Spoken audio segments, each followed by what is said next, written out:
Bad and the Techy. The good, the bad, and the techie, where I'm very, very pleased to welcome our CTO Howard Holton, our head of research Ben Stanford, and lead analyst in security and networking and all identity and all kinds of wonderful things, Paul Stringfellow.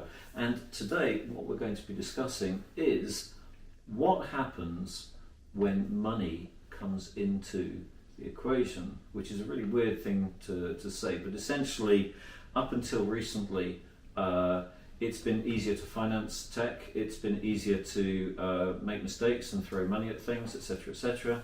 But over the past year or so, money's become more expensive. A lot of board level people are saying, how can we afford this? What am I getting for my money? Where's the value coming from?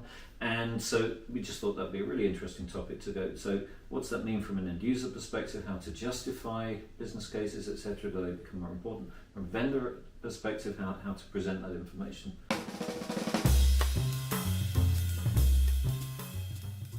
Let's start with, when we say the cost of money, what do we actually mean? What are we talking about when we say the cost of money? Money has become expensive. I think most people are probably going to be centering around debt financing currently. So, as people are somewhat aware, interest rates have got a little bit interesting in the last year or two, and it's only still stabilizing at the moment. So not only is it expensive at the moment, it's also unclear what's coming next, which adds an extra dimension to the financial equation right now. But nobody ever gets sensitive about the fluctuations in the finance market. No, it's totally fine. People like it unstable. Right.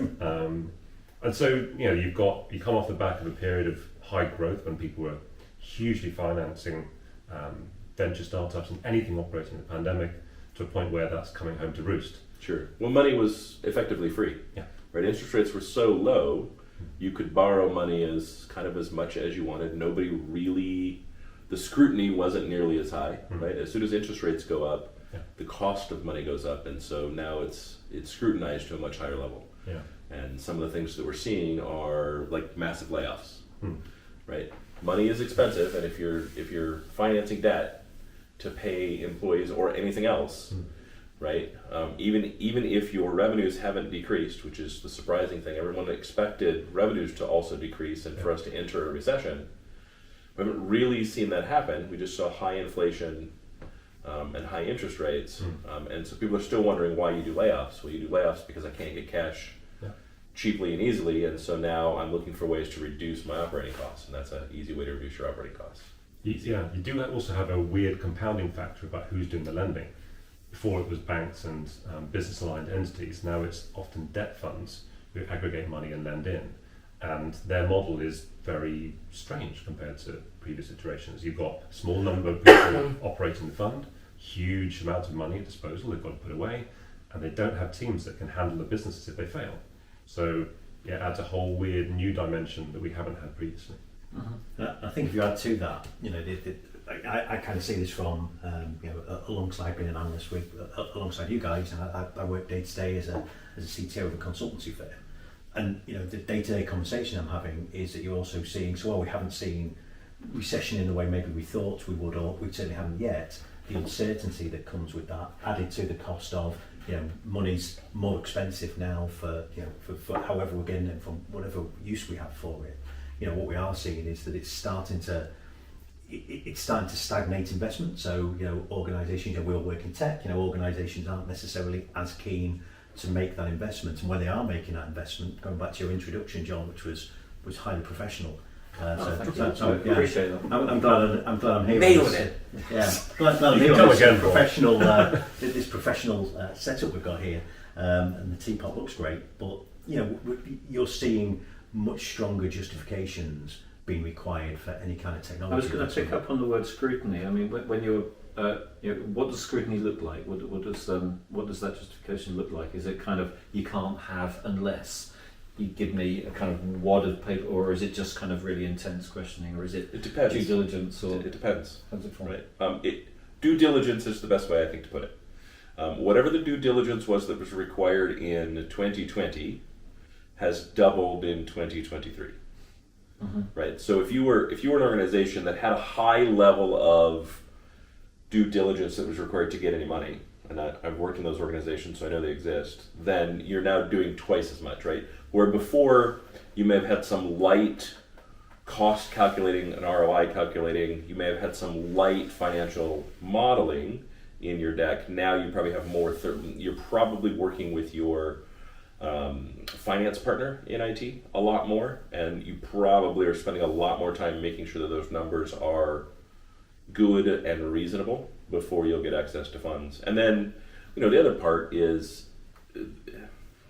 we're all fighting for the same dollars, right? So now the scrutiny is much, much higher on sales. Says if I hire a new salesperson, I get 20 more million in revenue. IT says I need to do this. Cybersecurity says I need to do this. Operations says we need a new machine, right? And we're all fighting for that same, that same dollar.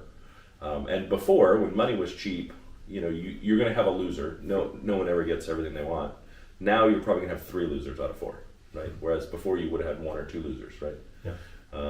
So there's not only a lot more scrutiny, but there's a lot more pressure because everyone is being scrutinized. So we're all fighting over the same dollar, and we weren't doing that to the same level that we are today. Do you see a change in the way that lots and lots of people are moving towards subscription models of things? So we want to subscribe one out as a service. We don't want to necessarily pay for something. Certain sectors are different, but on the whole, we don't necessarily want to pay for a thing up front. Is that changing sort of dynamic in the way that people are looking at finance as well? So if you're coming along to somebody and saying, well, you need to raise an amount of money for this thing here, this teapot's going to cost you a fortune, and somebody turns around and says, but I want the teapot as a service, please. Is that Teapot's changing? free, it's the tea you pay for. Correct. As a We'll give you service. this. Yeah, we'll give you the teapot for free, but you have to buy our tea, and it comes in proprietary pods. And they all taste like crap, but the teapot's free. Yeah. But is that changing some of the dynamic as well? It is, and it's a dynamic that's been happening for a long time, right? The shift from capex to opex has been going on for a very long time, and again, when money is cheap, opex is easier in some ways to do than capex. I'm always concerned when, the best thing that happened for IT was that shift to OPEX. Because one of the things that the shift to OPEX does is stops me from sweating my equipment longer than I should, sweating my software longer than I should, sweating my purchases longer than I should, right? If I've got a cap table and we're doing a burn down and my amortization is over 5 years or 7 years, dear God, but the reality is the thing is only functional for 3, or ideally functional for 3, I'm carrying that liability far longer than its reasonable useful life. And so organizations say, okay, well, we're not replacing it in 3, you're gonna have to sweat it for 5, right? And the time from 3 to 5 is sweat, right? The advantage to CapEx or to OpEx was we could control that a whole lot better, right? When the payment stopped, so did everything else associated with it, right? And so now I was able to look at things and go, okay, well, as a service, I can do a lease. My lease is 3 years. At the end of 3 years, it goes back. I start another lease, right? It never changes. And so now the useful life is aligned with finance. As a service changes that as well, but I also feel like as a service has become the kind of catch-all term that doesn't really mean anything, right? Because and I'm going to say this, and then everyone that watches this is going to have 1 or 2 or 3 or 5 vendors that pop into their head. It's not as a service if I have to commit to 3 years. As a service, it's the minimum possible viable commitment to make it an actual as a service, right? And honestly, that's month to month. If we're going to really talk about real viability, if not minute to minute or hour to hour. If you've got a service where they're claiming it's as a service and you have to make a 3-year commitment, it's not as a service. You're just leasing with funny terms. Can I bring in reserved instances here, which is the big. I think you should. Well, but the reserved mainframes instances, of cloud. but reserved instances are designed to solve a specific problem, which is I pay, my unit cost is higher if I can turn it on and off minute by minute, and it should be. Right? I should have to pay some overhead for those things to sit idle in case I want to use them. Reserved instances say that you own and you are going to pay for that longer because you have some enduring work. right? And I think it's fine to have reserved instances and use those for enduring work.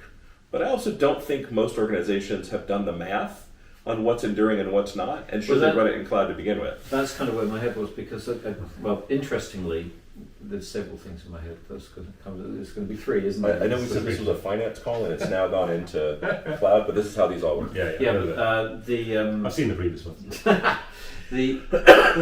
Back in the day when I was fixing budgets for IT, it was a once a year job.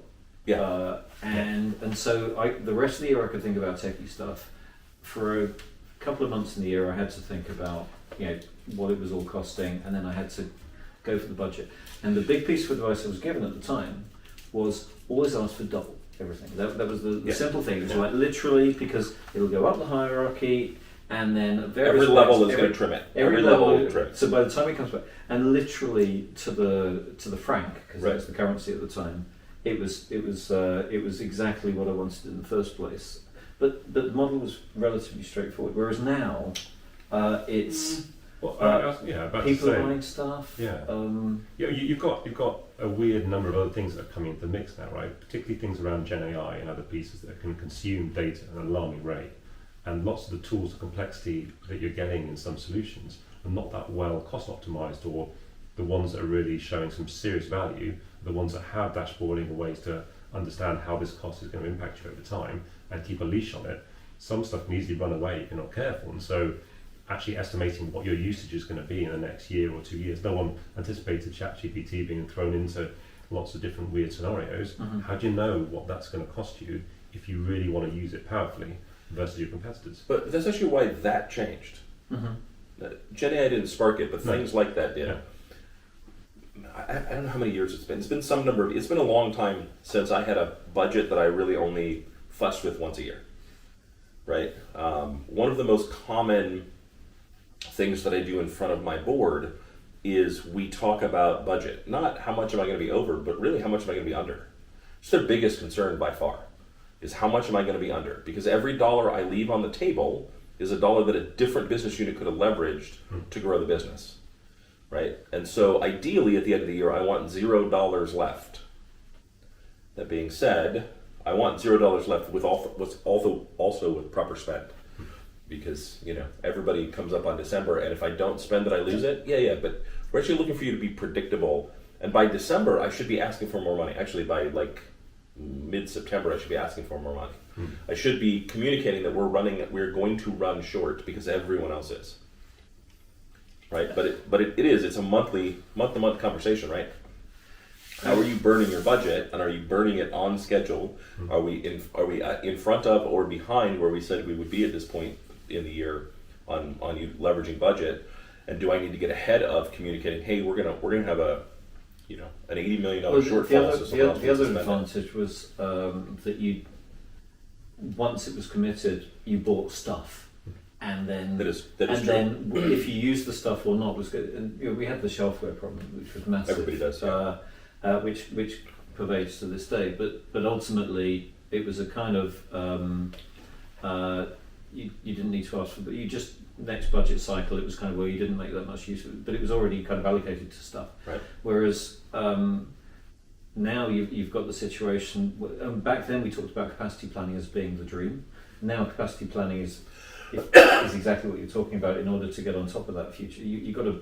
So whereas everything in the past was rear view mirror, now it's very much like not even understanding the road ahead, but still trying to work out how much fuel you're going to be consuming. This has kind of driven the market in itself, hasn't it? It's driven kind of cost optimization as a market. So people, because actually we've talked about we started off talking about finance, but for the hashtag purposes we've mentioned cloud and Gen AI and ChatGPT, so get a lot of hashtags, you'll get loads of people watching. Watching? Yeah. Throw it in. But it's that shift actually to cloud and that shift to kind of consumption based modelling has driven a lot of this kind of part of the industry now that looks at predicting spend. Right. Because actually you've got a real challenge, haven't you, that somebody comes along and says, I want to buy 100 terabytes of storage inside of AWS, and somebody says, and how much is that going to cost? And they'll look at that and go, I'm not really sure. And actually, but you also you never need 100 terabytes. Well, yeah. No. What I mean by that is, we all talk about it that way. I need 100 terabytes of storage. Fantastic. When? Tomorrow. No, you don't. Tomorrow you need 10 gigs. Yes. The day after that you need a 50. The day after, you know what I mean? Like there's a ramp. Yeah. And when we bought hardware, you needed 100 terabytes, right? You needed a petabyte because you bought it that way. And we went through a contract and we did all the negotiation based on where we expected to end whenever that contract was up, right? And part of the problem that we run into now is it's really hard to predict. If I need 100 terabytes by the end of this fiscal, I don't know when do I hit 100 terabytes and then cruise. When does my growth stop? And until I know that, I actually cannot accurately predict. And the difference between 90 days to ramp and 180 days to ramp and 30 days to ramp is a significant amount of money, right? And so that gets us back into that situation of poor predictability, because what I'll do is I'll budget for 100 terabytes for the whole year so that I have a buffer just in case it ramps faster, only to find by the end of the year, why do I have money left over? I did every project I said I was going to do to the level I said I was going to do it. Why do I have money left over? I'm curious about one thing. Yeah.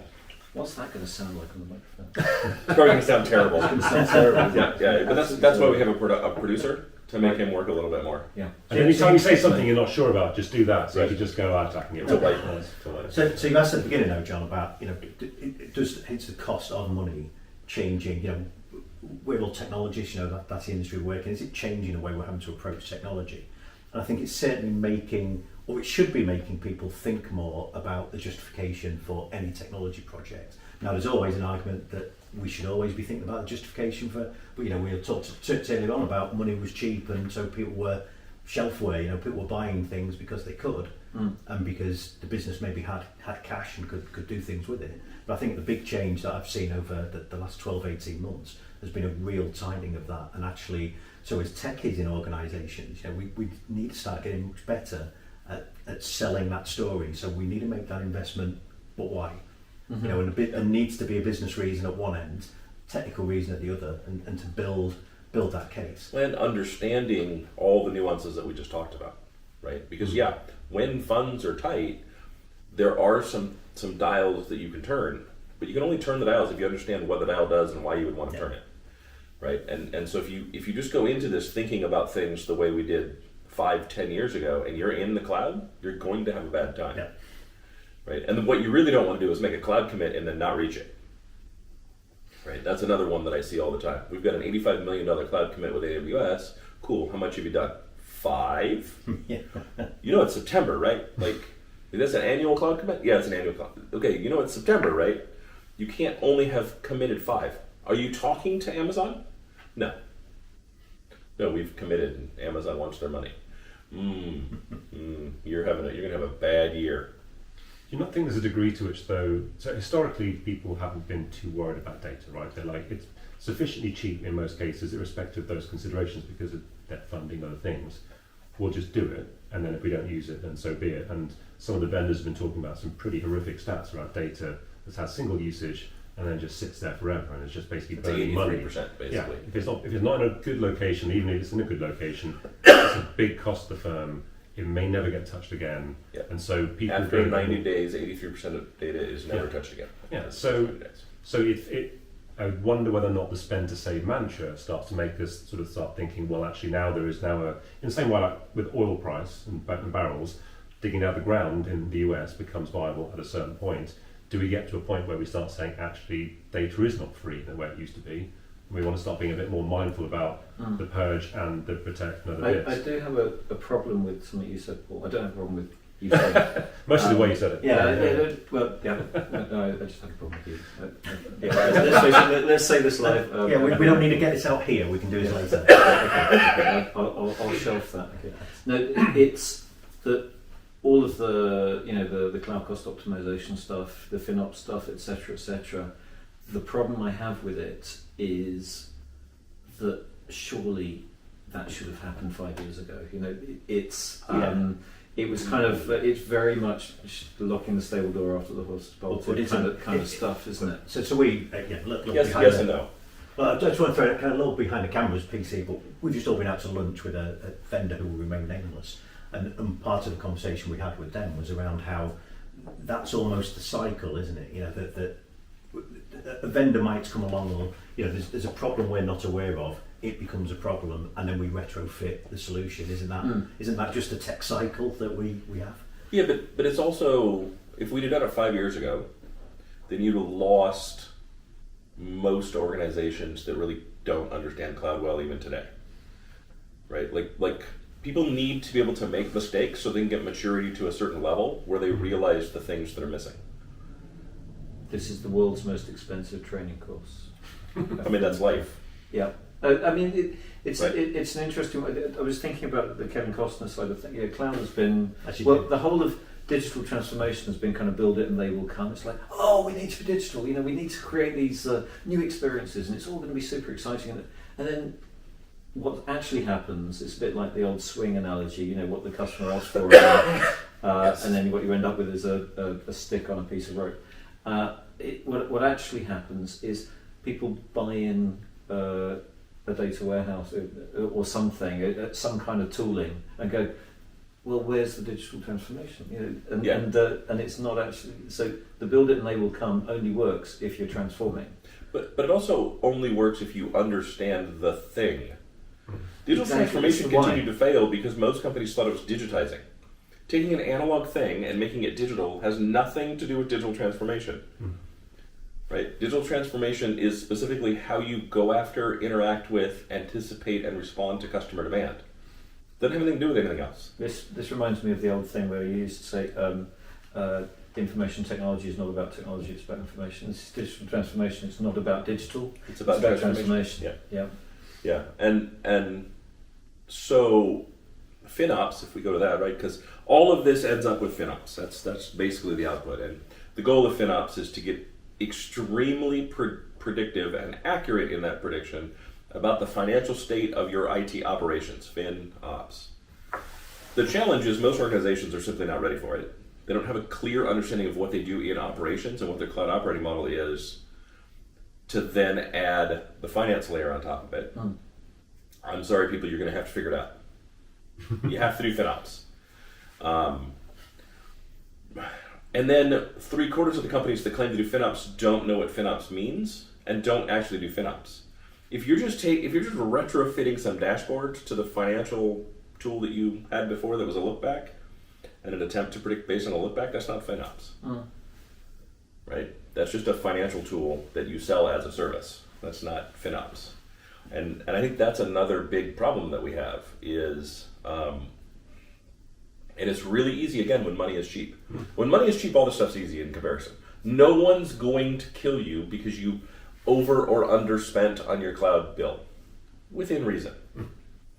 Right? When it exceeds your annual global turnover, you get killed. That being said, Figuratively, he said, you get drawn and quartered, figuratively.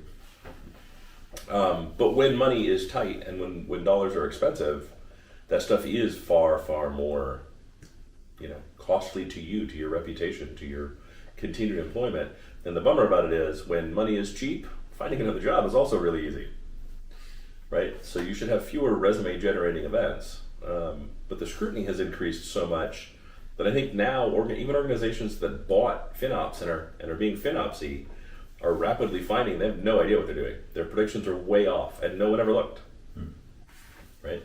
Everybody always, says, why don't you guys do like a TEI? I know, because they're just an interview. I was a customer that was interviewed a dozen times. I got 75 projects going, and you've called me about one that I completed 18 months ago? Oh, yeah. So how quickly can I bullshit you to get you off the phone? I don't know what the ROI was for that. It was 18 months ago. I know what I said it would be when I presented it, but nobody checked after the fact because the money is already spent and it's already working. You could ask if I would do it again, and I will tell you that's a much more reasonable thing, right? But now you really are going to have to start tracking your ROI. You are going to have to start tracking what is the value that you return to the business. There's an interesting flip that it does come back to essentially the investment side of things.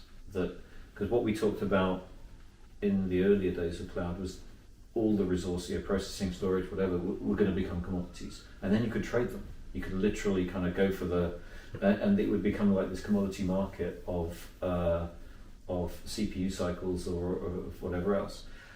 the flip of that is actually that if you're using this stuff as commodity, but you're not actually measuring how successful that commodity is at delivering whatever it was supposed to do, what's your return on investment at that level?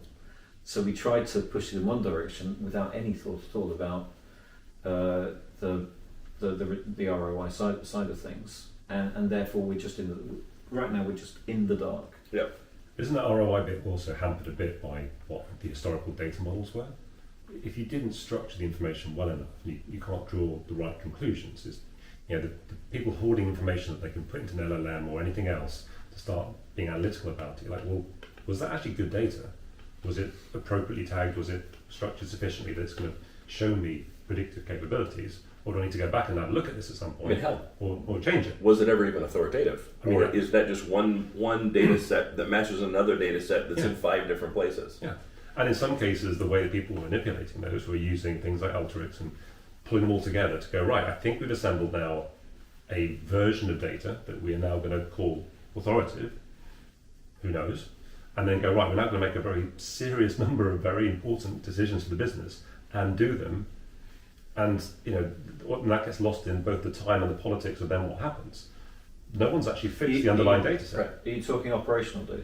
Well, to be honest, It almost doesn't any matter. data set, because you're going to apply the IT spend to a whole number of business initiatives. Mhm. So the IT doesn't exist in its isolation. But if you say to a department, why do you need this, and can you demonstrate what value it's going to bring? In some cases, they're just not able to answer that properly based on the data they've got. So yes, the FinOps stuff could, in theory, help you with that. But I think there's this underlying task of like, what are you actually measuring? And can you trust anything that you've been capturing today? Right. It's not many. There's one word which I really like that I've heard recently. I mean, it's been used loads. The words existed for as long as the English language existed. That's a bit of a I don't rabbit hole, think isn't it? I don't think English invented the concept of words. Just for the record, I No. realize that you're British. That's a fair point. Yeah. We collected more of them though. Yeah. That's true. That's true. So- We've had this But wackadoodle that invented 4,000. the word is English, so therefore maybe I've got a little bit of a leg to stand on. Maybe. Shall I just say the word? Yeah, yeah. The word is attribution. Okay. So, which is probably from the French. Now I come to think of it. Essentially, in FinOps circles, it's less about trying to kind of map out the exact cost and value and everything else, or then allocate that cost to people. It's just to be able to say who's causing that cost, and can you identify responsibility for it, and if you can, where is that responsibility? Because at that point you haven't finished, but you've got a starting point, you've got a conversation. Sure. You can I start would to say say that's a definite piece of the FinOps journey. it's Right. it's a hook, if you Yes. like. But I also think attribution is just another way of doing showback and chargeback that we were never successful to do. And ultimately, if you stop at attribution, you haven't accomplished what FinOps is supposed to do, which makes me wonder, is attribution such a big thing in FinOps because the companies that make the FinOps tools aren't actually making FinOps tools, and so they figured out another way to say chargeback and showback in a way that might be appealing to people? You know what I mean? It's Because the predictability is really, really hard. Yeah. it's the dumbed down, non-scary version of chargeback. But maybe Sure. that's what we need to Yeah.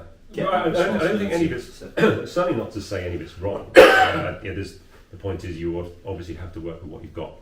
The question is whether or not you, at this point, is there more an imperative to do something more strategic rather than, I feel like that's tactical, right? We can't solve the problem another way, so we're going to find a proxy in a way. We're going to try and split this out and go, right, we'll base it on that. But we can't really get to the true answer because we haven't got the time or the money or the effort to go and actually deal with what was driving that. The one that jumps to mind mostly is errors, like the predictability of errors and their cost to the business and what you have to do to fix them.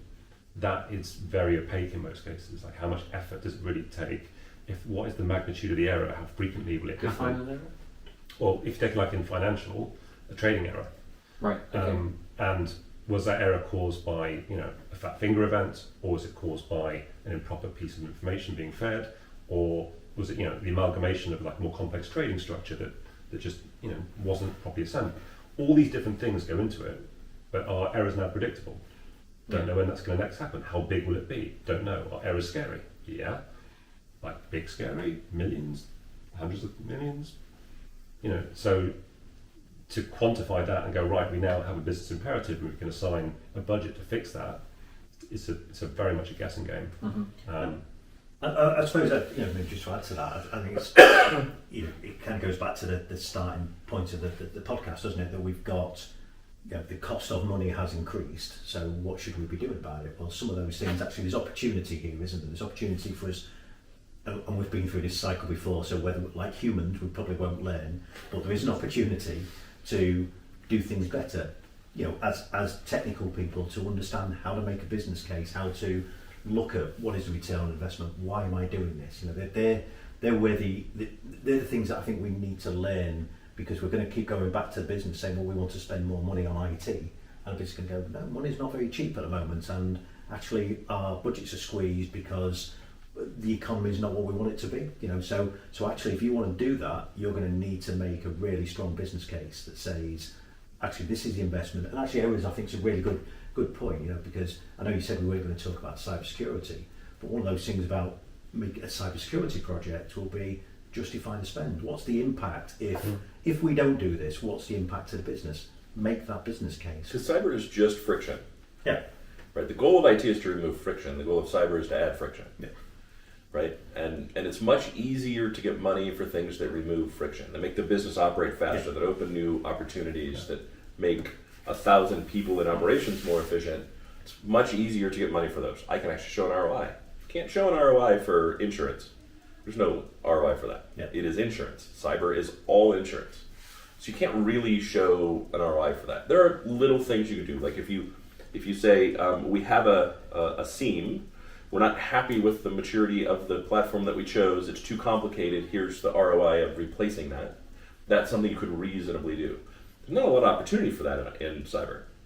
No, but I think with security, it's not so much showing the ROI, is it? You're going to show the cost of not doing Yeah, it. you're going to do a cost-benefit analysis, right? Yeah, here's the impact if we don't do it. For sure. I'm just thinking through the number of white papers I must have written about the business value of security, and it's what so you start figuring out trust and Right. The fact that people will work with you more if they aren't going to be let down because you've got bad security and that kind of stuff, and enablement.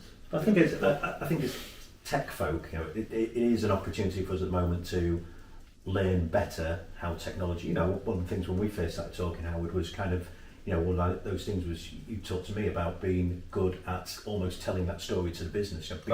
Be a good storyteller. As if you're going to be a CTO or somebody responsible for IT, make sure you know how to articulate the reason that you want to spend money on technology. And I think with money being more difficult and budgets being tighter, there's a great opportunity for us to practice. What's the worst that's going to happen? We're going to get better at doing that. You might still not get the budget, but it's going to be a skill that actually, as budgets do loosen over time. And they can go on stage or something, or do a small theatre production. There's always a life of a stand-up. Well, let's have that as your final thought. Yeah. Yeah. So just get better at telling the rationale, if you like, telling the story of why something's necessary. Ben, any last thoughts? Summing up the entire finance piece for Yeah. IT ops, that should be easy. Soundbite, please. I don't want to put you on the spot or anything. I think the whole spend to save mantra is the bit that's guiding most things this year. So it's a weird conflict between the things that will earn you business value and the things that won't reduce your cost. I think that's what most people can be battling with at the boardroom level for their arguments. Boy, I thought I would hear from Paul and hear from Ben, and then lightning would strike, and I'd have a final thought. I will say there is one final piece of nuance, and I'll leave that as the final thought. When money is tight, there is more time to go along with the expectation of more rigor in that planning. When money isn't tight and they're throwing money, one of the things they're throwing is the whole business is now dependent on technology for the business to grow the way we expect the business to grow from this investment. Don't spend a lot of time. I don't have time for your bullshit. I just have time for you to get it done. Right? And so now it really is a good time to practice those skills that maybe are a little less required. Because even if they're only required 20%, if you're better at it, it's a far better result for that 20%. Right? So yeah, I would agree with you. Now is a good time to develop rigor and develop storytelling and really lean into them. I'm going to throw in that there's never a bad time to start listening. So if you're spending and you don't know why, then just ask dumb questions and find out. And if you can't find out why, then maybe it's time to turn a few things off that have been running for a while. Agreed. And, that'll save money straight away. Agreed. Well, A bit like this recording. And on that note, we'll leave you. Thank you so much, everyone. This has been another episode of The Good, the Bad, and the Techy. Please like, subscribe, follow, comment, share. What are the other things? I would say tweet. Is it still a tweet, or do you X? Yeah, do you exit? I think that's probably not going to be here by the time we. That's probably true. Or they'll change the name again. Yeah. So again, That's I'm right. Howard Holton, and as always, John Collins. thank you, and have a nice week.